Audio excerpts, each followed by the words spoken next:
Today is the first of a series of webinars that we're hosting to help you navigate managing your business, employees, gaining access to capital, and building your business during this really difficult time. Be sure to register for these other webinars on the GAF training page. I am super excited to introduce to you today Jean Marks. Jean Marks is a CPA and a noted contributor to MSNBC, Fox Business News. He's also a contributor to the Philadelphia Inquirer, the Washington Post, Forbes magazine, and a speaker, and has spoken at the National Roofing Association, Furniture Associations, and a variety of other association conversations. Today, we are recording this call so that you can come back to it later if you need. So happy for you to use this on an ongoing basis. There are three key questions that we wanted Jean to cover today. The first two are, how does the CARES Act operate in terms of helping you preserve jobs and preserve incomes? The intent of the act is to allow you to keep employees through this business possible slowdown and provide you access to cash, and in some cases, loan relief. And lastly, as a CPA, I want to make sure that Jean provides you some updates in terms of tax filings that are important to know in this time. So now I'm going to hand it over to Jean. He's going to have the floor to the conversation. We'll open it up for questions later into the call. Thanks a lot. Jeannie, thank you very much. Hey guys, I'm glad to be here, and I'm glad that you're here as well. I know we're all going through some tough and challenging times running our businesses. And Jeannie is right, I do write for a lot of different places, but I run my own business as well. I have a 10-person company. I've been applying for some of the stuff that you guys are applying for as well. I work with a lot of independent contractors, a lot of solo sales reps. I work with a lot of small businesses, and I become somewhat expert at navigating our way through all the different options there are to get funding. And that's what I'm going to cover today. Okay, so in the next 40 minutes or so, I'm going to leave open for some questions. If I don't get to all the answers by the time we finish, I'm going to give you my email address, and you're going to email me directly with any specific questions about your business. But what we're going to cover today are really three big things, three big ways that you're going to be, that you have available to get money for your business. The first is economic injury disaster loans and what they're all about. The second is the Paycheck Protection Program under the CARES Act that I'm sure most of you guys have heard of. And finally, I just want to make you aware of some tax credits that are available that, if you don't take advantage of some of these things, you can still get a lot of money back from the government. So if you're ready to start, I'm gonna give you a bunch of information for you to follow. I will try to keep it succinct and keep it as slow, but feel free to ask questions in the chat window, and Jeannie will be accumulating them. So here we go. The first of the three areas that you want to consider for financing for your business are the economic injury disaster loans. You get these loans directly from the Small Business Administration. You go to sba.gov and you look, you'll see right on the homepage, you will be directed to go to where there are economic injury disaster loans. This is a program that has been around for actually a number of years. It's set up by the SBA so that they can help small businesses with less than 500 employees, and that includes independents, independent contractors, sole proprietors as well, helps them in disaster areas. So in the past, it's always been people that were affected by hurricanes or floods or things like that. Now, because of the pandemic, every state has declared themselves a disaster area. So the SBA is now making this program available. So the good news is that you can apply directly to the SBA. There's no intermediary. And because the system is set up to take these loans, they've done this before, they've been through this dance already. The turnaround time, the infrastructure, the loan application is quite simple to do. And the turnaround time, I'm told, is days, not weeks. And we'll talk about when you're going to see your money on some of the other stuff soon. Okay, so this is a loan program. It's an economic injury disaster loan. When you fill out the application, you're going to be putting in some financial data about your company. You will not be asked to submit any documents, just represent certain financial data and wait for the SBA to get back to you. You can apply if you have less than 500 employees. And here's the details of the loan. You can borrow up to $2 million for your company. The interest rate, if you are a profit company, is 3.75% annually. If you're a nonprofit, it's 2.75%. And here's the thing, it's a fixed rate that you pay back over 30 years. Now, some people have asked me like, hey, would it make sense to maybe, just get a loan from my bank, or I have an existing line of credit that might have a smaller, or a lower interest rate. But my advice to you is to, think about that. Lines of credit that you might have with your bank might be a slightly lower interest rate if it is, but it's variable, which means you can change. And I don't want to get political here, but all the money that's being spent on these stimulus programs, it's going to have to come from somewhere. My concern is in 2021, 2022, it's going to impact inflation and interest rates. And locking in on a 30-year fixed rate of 3.75% now, if you can get it, might look like pretty genius in a couple of years if interest rates really do go higher, which I think they may very well. So bear in mind that it's a good loan that's available to you. As the circumstances are right for it, it should be something that you strongly consider. There are two other parts of the loan that you should know about. The first is about the advance.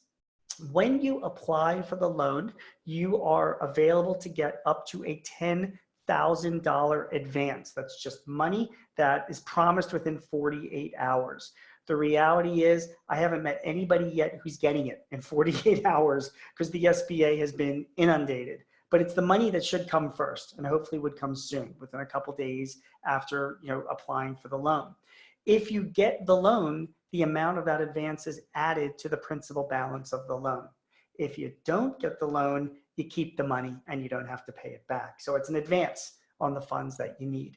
The second thing to know about economic injury disaster loans is that there's something called Sba Express Loans as well. It's under the same program. If you have ever borrowed with the SBA before, if you've ever used any of their existing loans in the past, so you're in their system already and they don't have to go through the process of setting you up in the system, you can immediately get a $25,000 advance on your economic injury disaster loan. Same terms, but it's a very, very quick turnaround if you already have a relationship already. So in summary, economic injury disaster loans, they are just loans. They are directly from the SBA. You go to sba.gov, $2 million, 30 years, 3.75%. There is a $10,000 advance up to that you can apply for. And if you've ever had any dealings with the SBA before, you can get a $25,000 advance loan as well, as long as you're in the system. That's what you need to know about economic injury disaster loans. That's first topic. Second topic has to do with the Paycheck Protection Program. We've heard about it in the news. We've heard that there's a lot of troubles getting the money out and infrastructure issues and some of the banks and what. I'll talk about that in a minute. But let me explain to you what the Paycheck Protection Program is so that you just got a handle on it. First of all, it's under the CARES Act, that big $2.2 billion stimulus, $1 trillion stimulus plan that you heard about that passed a few weeks ago. $350 billion was set aside for this program.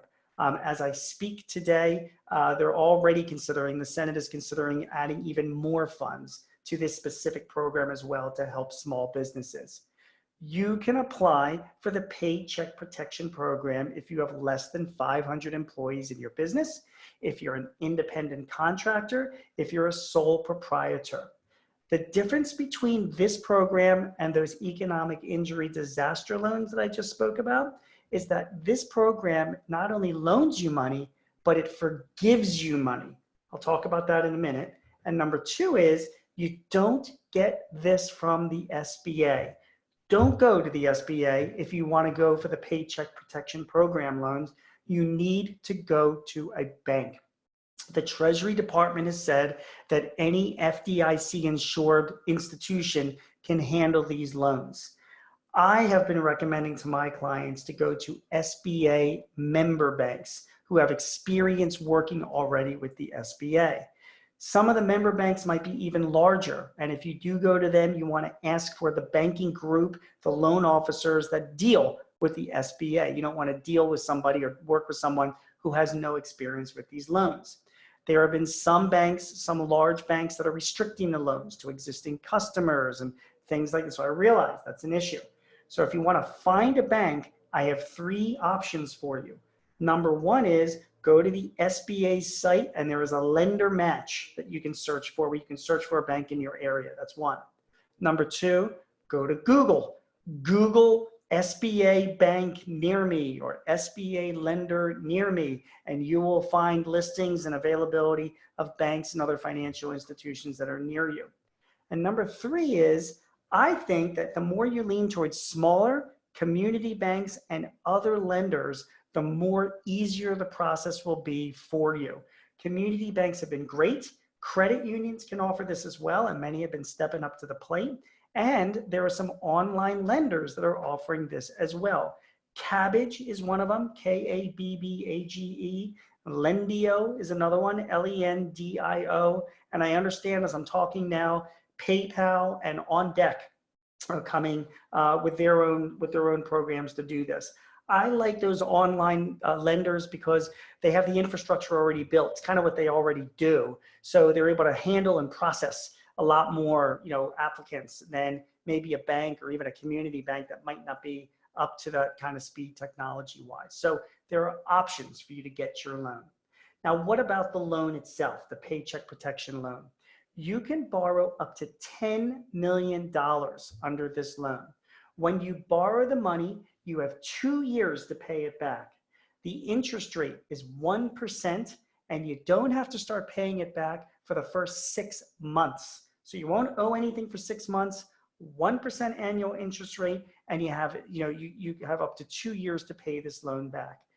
You're not going to get $10 million. Right? I mean, a lot of people may, but most of my clients, particularly if you're a smaller company, you're probably not going to get $10 million. How much is available to you? You calculate your loan availability. Your loan availability is basically your payroll of your company. And when I mean payroll, I mean cash compensation, tips, other compensation. If this is just you running the company, if you're an independent contractor or a salesperson, or if it's just a small business and maybe you're not taking a paycheck, but you're taking distributions, it's any of your compensation subject to self-employment tax on your tax return. So talk to your accountant if you're not sure of that, but your wages will be included even if you are a business owner. You take your wages, your employees' wages, you can add on to it health insurance, retirement benefits, state and local taxes, but not federal, the employer's portion of federal. You're going to come up with your total payroll over the past 12 months. You are going to figure out an average monthly payroll and you're going to multiply it times 2.5. That tells you how much of a loan you're able to get. So say you figure out your average monthly payroll over the past 12 months was $100,000 a month. You can borrow $250,000 through an SBA member bank. That's the calculation you need to go through. Here's the best thing about the Paycheck Protection Program. It's going to forgive you a lot of those amounts. The program itself, once you get the loan, the clock will start ticking. When I mean ticking, you will have 8 weeks to spend that money, and you're going to be spending it on payroll, and other operating expenses. 8 weeks is the period. After those 8 weeks are over and after June 30th goes away, you're going to go back to your banker. You are going to submit the documentation that you have for your payroll expenses that I just mentioned, plus utilities, plus your rent, or even your mortgage interest. And the amounts paid for that will be forgiven on your loan. Now, the mortgage interest and utilities, the non-payroll, is subject. It can only be 25% of the forgiveness, but the rest of it will be forgiven. So say during that 8-week period, you had $100,000 worth of payroll and rent and utilities, and your loan was for $125,000. $100,000 of that $125,000 will be forgiven, and you'll be left with a $25,000 balance that you pay off in 2 years at a 1% interest rate. The compensation that you include in all this, by the way, it's limited to $100,000 annually per employee, which means that if you have any employees just making salary more than $100,000, you can include them, that number, in the calculation for how much loan is available to you, how much forgiveness is available to you, but only the first $100,000. So if they're making $120,000 a year, you can only include the first $100,000 in those calculations. So all that forgiveness is done for you. There's another restriction, your head count. So the government wants you to keep people employed during this period. It is giving you a date range. The date range that I have is between February 15th and April 26th. If you let any people go during that period of time, the government is telling you that you need to restore your payroll to those levels by June 30th. If you don't restore your payroll, your head count, to those levels by June 30th, you'll still get forgiveness, but you're just not going to get all the forgiveness that you could potentially get. Some other things about the payroll protection program that you should know. If you're an independent contractor or an independent sales rep, you absolutely are eligible for this program. In fact, you could start filing with a bank on April 10th for your benefits. You might say, hey, I have no payroll. I don't have any employees. Well, you have yourself. So you've got your self-employment income. That's your payroll. And okay, maybe you don't have an office, but if you're taking a deduction for a home office on your tax return and you've got a portion of your mortgage or rent in your apartment that you're paying for that, that would also be eligible. So independent contractors, sole salespeople, sole proprietors that are in business for themselves, you absolutely can apply for this program as well. Some people say to me, hey, I've got multiple businesses. Can I apply for multiple loans? Well, it's a little trickier, but just be aware there's only one loan for tax ID. So if you've got 3 businesses with 3 payrolls, with 3 tax IDs, you can potentially get 3 loans. However, if you exert overall control over those 3 businesses, you may be asked by your banker to consolidate all the loans together. So just be aware, but you can get them for different businesses depending on what your situation is.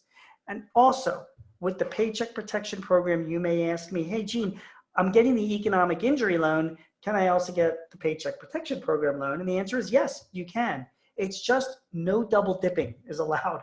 If you do get money under the economic injury loan, you've got to use it for stuff other than the stuff you're asking for forgiveness for under the Paycheck Protection Program. So you really want to keep those things apart. My final advice to you when it comes to the Paycheck Protection Program is this. You are getting your loan with a bank, not the SBA.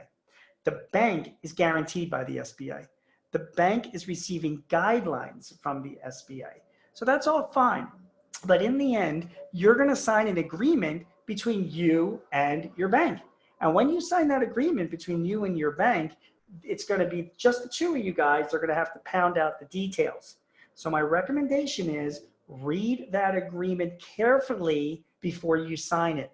Make sure the terms of forgiveness are consistent with what you thought that they are, consistent with what I'm telling you that they are, because in the end, you don't want to be in August having a shouting match with your banker over what qualifies for forgiveness or not. So just make sure that you iron all that stuff out in advance, because you're going to be revisiting this during the summer when it's going to be time to ask for money back on that loan. And you want to make sure that you've handled all those issues up front. So the Paycheck Protection Program, it's a big deal. Now, the final thing I'll say to this, people ask me, when am I going to get my money? I'm reading in the news, some banks aren't lending money. There's technical problems. The SBA system collapsed just the other day. I mean, there's all that is going on. You know, it's just, so what I'm telling my clients, you're really going to have to sit on your thumbs after you apply for about 1 to 2 weeks. That's what I think it's going to take. I hope I'm wrong. I hope, the bankers step up their act and get the approvals done quicker and the processing done quicker. But just realistically, there's just tens and tens of thousands of applications that are being processed right now, even more than that probably. The bankers are trying to catch up. The systems are older. Give yourself 1 to 2 weeks. So recapping so far, you've got the economic injury disaster loans straight loans from the SBA, 2 million bucks, 3.75% interest, 30-year fixed rate, right? The second option that you have is you've got the Paycheck Protection Program, not through the SBA, through an SBA banker. Up to $10 million you can get, but it's based on that formula of your salary, your pay. And then you can ask for forgiveness. So basically, it's kind of free money from the government. Whatever's left over, 1% interest rate, you got to pay that back over 2 years, but the first 6 months, you don't have to pay anything at all. So those are the top two things. I have one final thing to discuss just for a few minutes, and then Jeannie, we can open it up to questions as well. And that has to do with tax credits. Now, if for some reason, whatever it is, you don't take advantage of the Paycheck Protection Program, there are still some big tax credits that you need to make sure that you're going to be getting this year for the pandemic related stuff. And the tax credit is this: if your business has had to partially or suspend your operations, or if you've seen a revenue loss of more than 50% this year, you will be eligible for a pretty giant tax credit. It's 50% of the first $10,000 for each employee, which basically means it's like $5,000 an employee, a credit that you get against their payroll taxes. So on a future payroll tax return, when you're going to have to pay in your employer's share of payroll taxes as part of the quarterly payroll tax returns, you're going to have a credit that goes against that, so you don't have to pay in anything. It's part of a big tax credit program, and it's something that you want to consider and talk to your accountant about. You are not eligible for this tax credit if you're participating in the Paycheck Protection Program. Some people have asked me, they've got employees that are taking advantage of the Emergency Family Medical Leave Act because they might themselves, or have a family member that's been affected by COVID-19. You get a tax credit for those employees as well, because you have to continue to pay them. That's even separate than the tax credit that I just mentioned, the employer tax credit for what's going on. So there's these tax credits that are available that you need to talk to your accountant about if you're not participating in the Paycheck Protection Program. So big summary: economic injury disaster loans, Paycheck Protection Program, loans, forgiveness, and some tax credits that you should be aware of that are out there as well. So I think I've given the information that I wanted to give. I probably have not thought of it all. So Jeannie, let me turn it back to you. Let's see if we've got some questions coming in or some questions of your own, and happy to field anything. Great, and we've just got some terrific questions coming in. So you've covered a few of them up front. I can do it again. By the way, no problem repeating some stuff, because I need to hear things 10 times before it sinks in. Absolutely. So I appreciate it up front that you covered the fact that if you're the business owner in an S Corp who's on the payroll, that can count in the payroll. I'm glad you covered that. Appreciated that you covered that some of the larger banks have not been as facile, and you give people alternative banking relationships in terms of where to go get loans. So let me interrupt you if you don't mind. Back to the S Corp issue, just as a reminder, if you are an owner of an S Corp or a partnership and you're not taking a salary, you're just taking distributions, which a lot of us do, right? Remember, it's the income that's subject to self-employment tax that can be figured in your payroll calculation for your loan and your forgiveness. So that's the income that you have. That's number one. And then you're right about the alternative lenders. Cabbage with a K is excellent. Lendio, and keep an eye out for PayPal and On Deck. I like all those options because they're set up to handle these loans pretty well. Also, along the lines of how to calculate what's the payroll, I just want to do a double check. Would you include sales staff commission 1090? You do. So you are not 1099s. So if there's no 1099 income is included in the payroll calculation. And let me again repeat, just because I need to hear things 10 times, Jeannie, right? But remember, you're going to have a calculation to determine how much loan is available for you, right? You can get up to 10 million, but it's really 2.5 times your payroll expense, okay? Your payroll expense is all compensation, including commissions that are paid to your salespeople as long as they're employees. It does not include 1099 payments. So if you've got anybody that's getting 1099, that does not figure into your payroll expense. If that, hopefully that helps. Great, thank you. There are several questions about forgiveness. What is forgiveness? What happens after 2 years if you don't pay it back? Right. There So is a person pay limit for forgivable amount? So let's walk through that just to make sure. So you're going to take your loan from the bank. So say you do the calculation, and again, there's a loan calculator that if you want to email me, I'll give you my email address. I can share with you a good loan calculator. But let's say you figure out, and the bank agrees that it can loan you $100,000 for argument's sake. Okay. So then the clock starts ticking once you sign off on that loan agreement, and 8 weeks goes by, and you're keeping good track of all of your expenses over those 8 weeks. After June 30th, you go back to your bank and you say, hey, you know that 100,000 loan that you gave me? Well, I incurred $80,000 in payroll and rent and utilities during that period of time.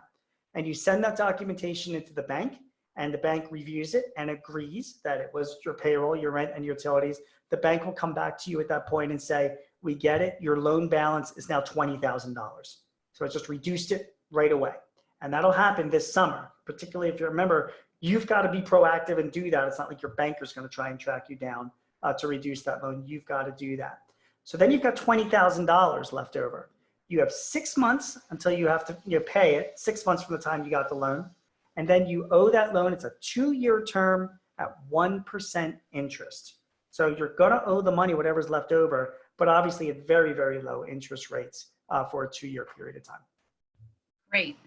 So now there's also a bunch of questions about preparing for the loan application. Right. The questions are, what happens if I currently have bad credit? Is there a credit requirement? Do I need to be a citizen to apply? You know, what kind of advice do you have when people are thinking about their credit? Okay, so the first bit of advice that I have for you when you're preparing for the loan application is to pour yourself a big shot of Jack Daniels, because you're going to need it.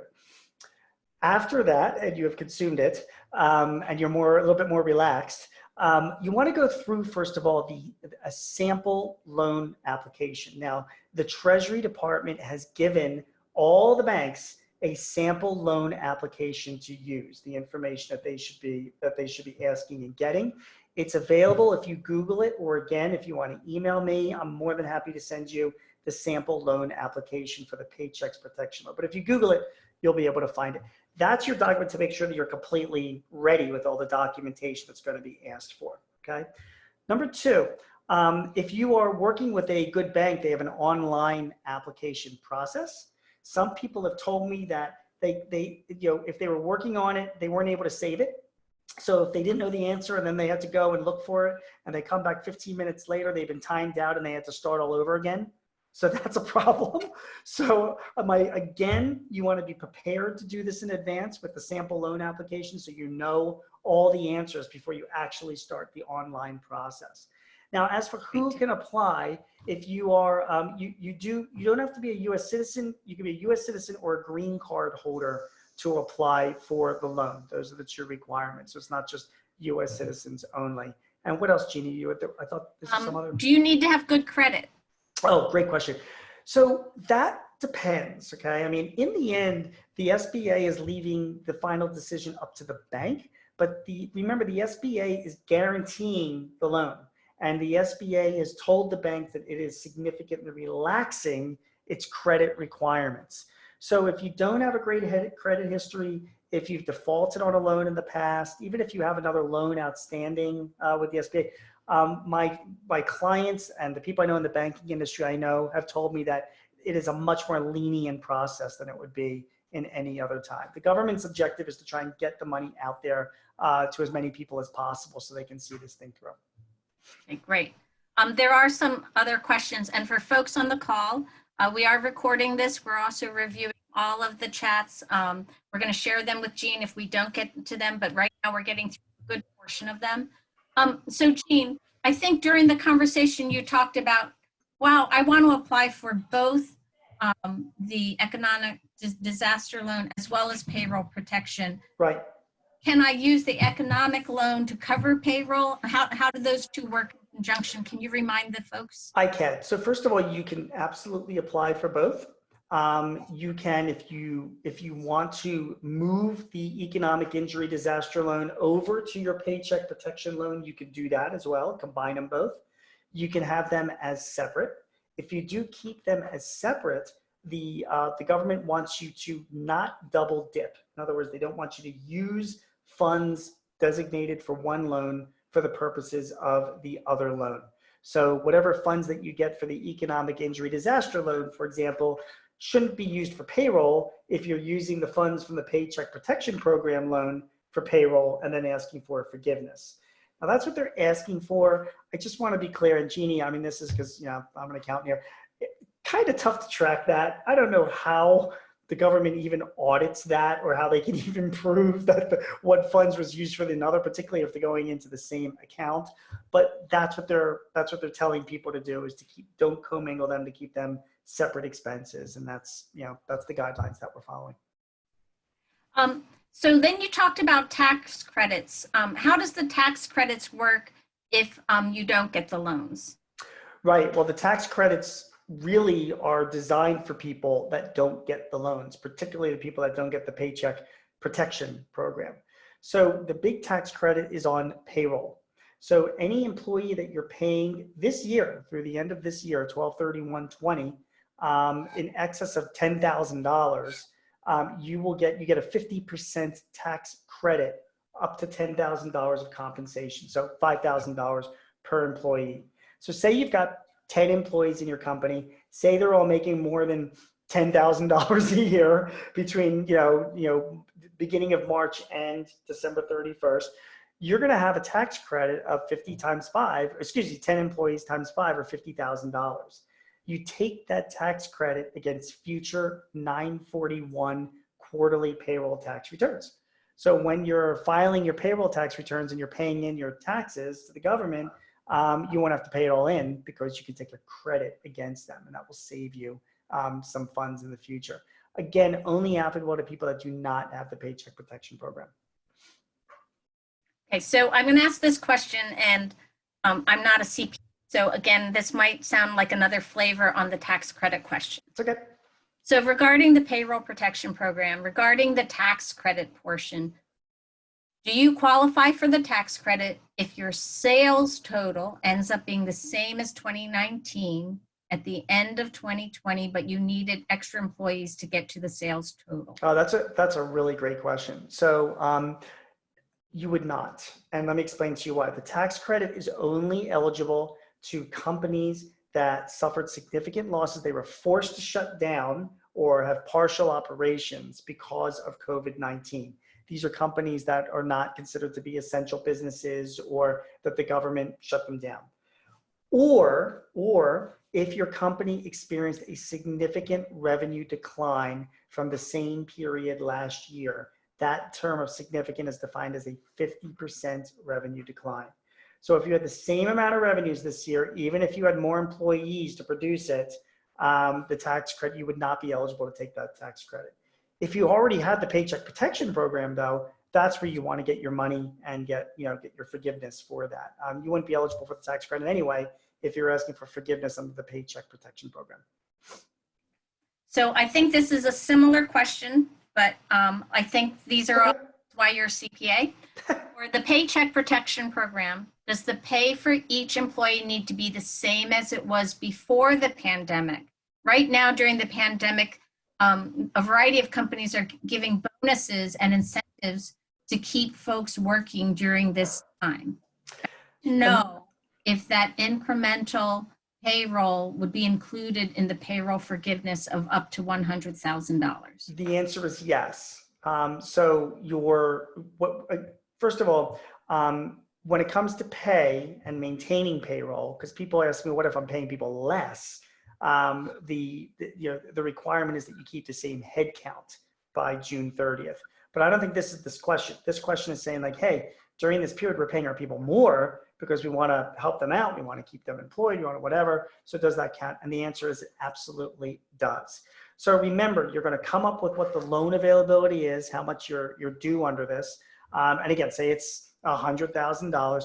whatever your payroll expense was, during that 8-week period, even if you were paying your people more, giving them bonuses, that would all qualify as long as the loan's been approved or the amount's been approved. Those that come under payroll expenses would also be eligible for forgiveness. So Jean, I just want to give you kind of an 8 minutes heads up. I know you've got a hard stop at 12:45 Eastern, so I really appreciate your time. These are phenomenal answers. I want to make sure we get the thank you in, given your hard stop. I get a ton of activity in the chat box. So do you want to share your company's email address before I go back to the questions? Yeah, you just beat me to it. I was just going to take it in. So guys, if you have specific questions about your business, email me directly and I'll be happy to answer them. It's no charge or anything. It's just Gene, Gene, at marksgroup.net, marksgroup.net.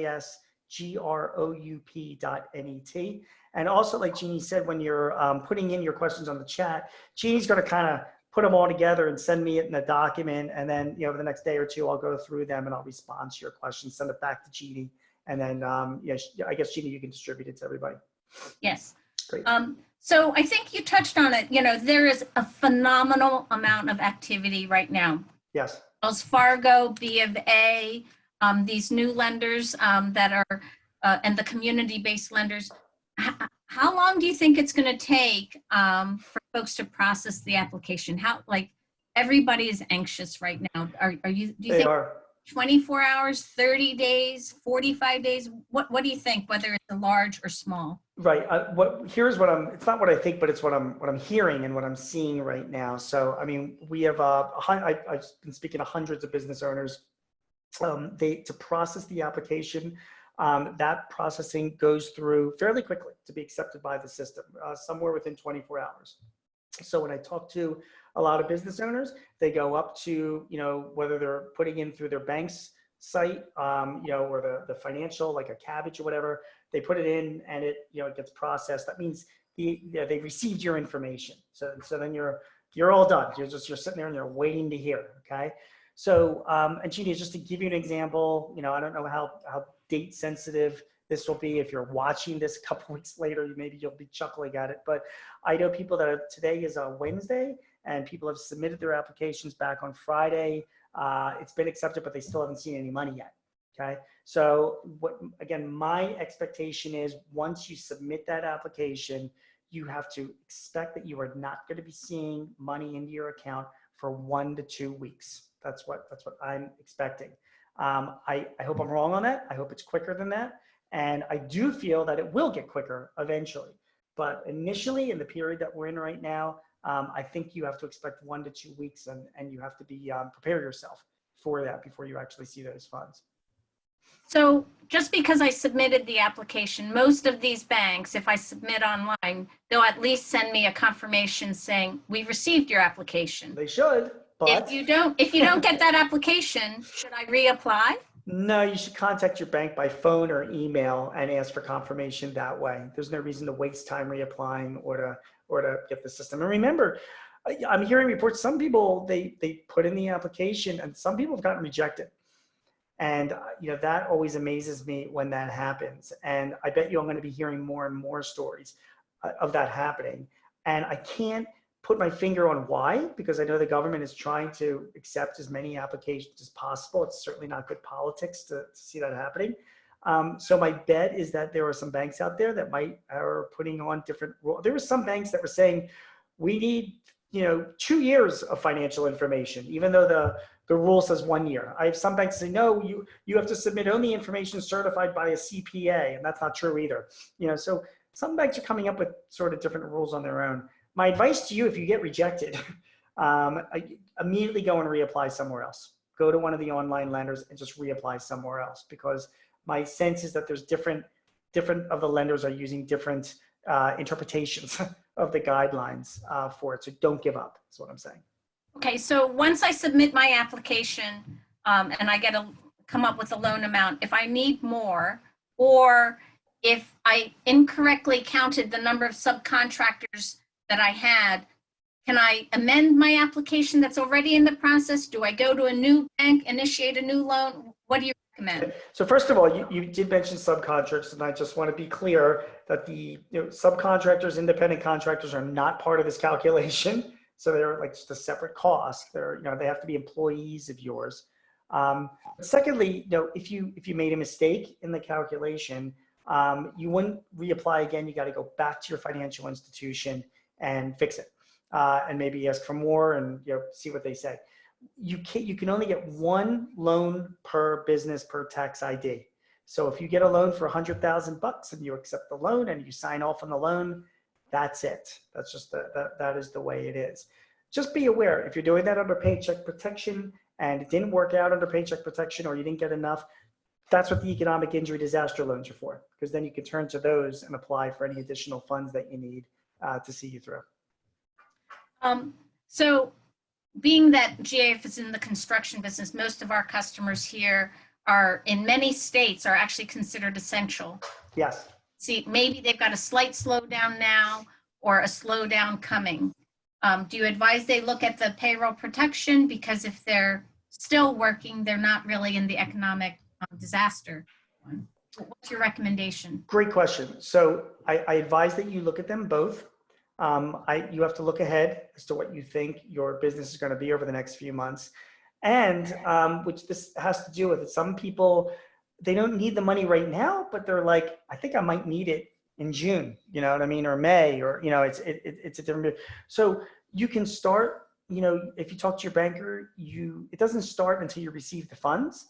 And I have reports that some bankers are flexible with when they actually turn the green light on for the loan. And when you actually know it. I have a client who, it's a seasonal business, and he's also a roofer, but he really, right now, he's been doing snow plowing and other stuff, but then he's really not starting up to like the middle of May. So he's applying and he's worked with his banker to start the loan in the middle of May when he actually needs it. And then he'll have it for May and, in June. So that's something that you want to talk about with your banker. Great. I think the last question, because I know you have stopped, is when the loan is forgiven, how do we think about that when we're doing income taxes next year? Not taxable. That's a simple answer to that. So it's, when it's forgiven, when you get your loans in, it's a liability at first. So that's how you have to record it. And then once you get forgiveness, you move that down to your income statement as other income. So it doesn't mess around with any operational information.